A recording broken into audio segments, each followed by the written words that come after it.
Assalamualaikum warahmatullahi wabarakatuh. Perkenalkan, nama saya Emrin Ilham dari kelas Manajemen 03 nomor NPM 086. Di sini saya akan menjelaskan rangkuman dari mata kuliah Ekonomi Islam.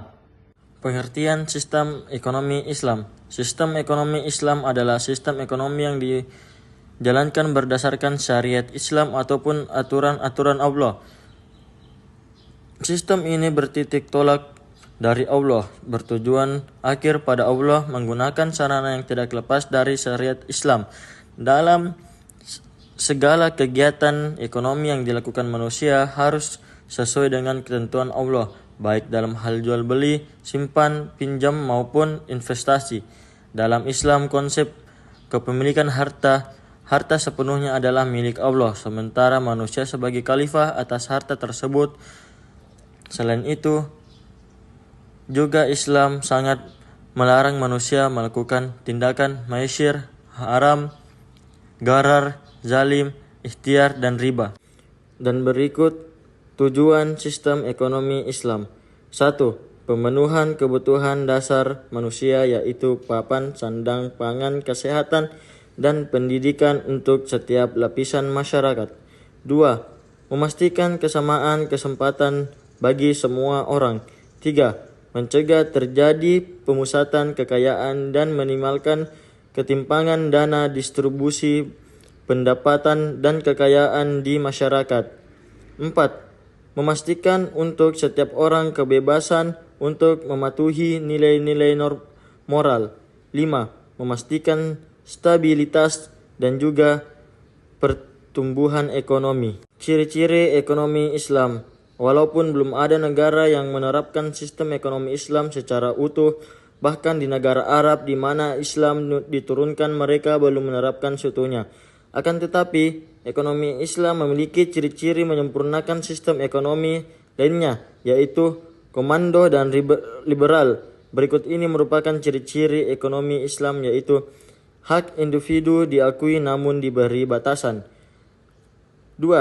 Hak umum atau umat diakui dan diutamakan. 3. Hak umum harus didahului dari hak individu jika itu sangat mendesak atau daruriyah. Berikut pendekatan ekonomi Islam dalam mengambil kebijakan. Pendekatan ekonomi Islam dalam mengambil sebuah kebijakan sistem yang telah ada. 1. Pendekatan ekonomi negation. Maksudnya bahwa tidak semua paradigma ekonomi konvensional bisa diterima dalam ekonomi Islam. Sebagian paradigma ekonomi konvensional, bahkan mungkin bagian yang paling fundamental, harus ditolak dan tidak bisa dikompromikan dengan ajaran Islam.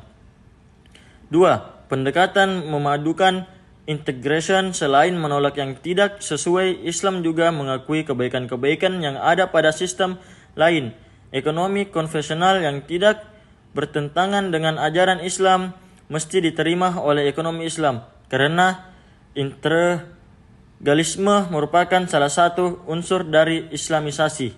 Cara memperoleh harta. Di antara cara memperoleh harta adalah 1. Menguasai benda-benda muda yang belum menjadi milik seorang pun. 2. Perjanjian-perjanjian hak milik seperti jual beli, hibah, pemberian hadiah, dan wasiat. 3. Warisan sesuai dengan aturan Islam. 4. Iktah, pemberian dari pemerintah. 5. Hak-hak keagamaan seperti bagian zakat, bagi amil, nafkah istri, anak, dan orang tua. Dan yang terakhir adalah membelanjakan harta. 1. Menunaikan zakat. 2. Mencukupkan kebutuhan dirinya sendiri. 3. Memenuhi kebutuhan keluarga yang menjadi tanggungnya. 4. Memenuhi kebutuhan masyarakat dalam pemenuhan kebutuhan.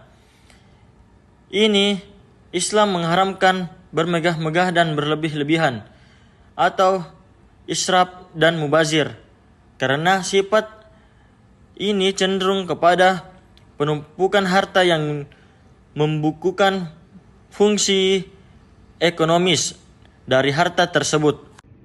Sekian video presentasi saya, kurang lebihnya mohon dimaafkan. Apabila ada kata yang kurang, mohon dimaafkan karena saya bukanlah manusia yang sempurna. Assalamualaikum warahmatullahi wabarakatuh.